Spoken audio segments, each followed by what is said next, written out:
Hello everyone and welcome back to our channel. Today we're tackling a common issue on social media platform, unwanted connections.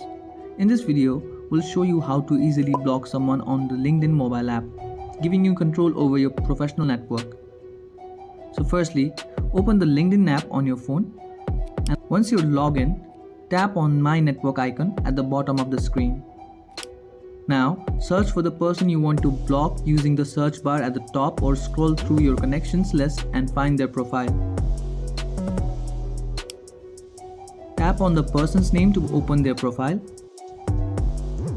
On their profile page, locate the small button with 3 dots beside follow and message button and click on it.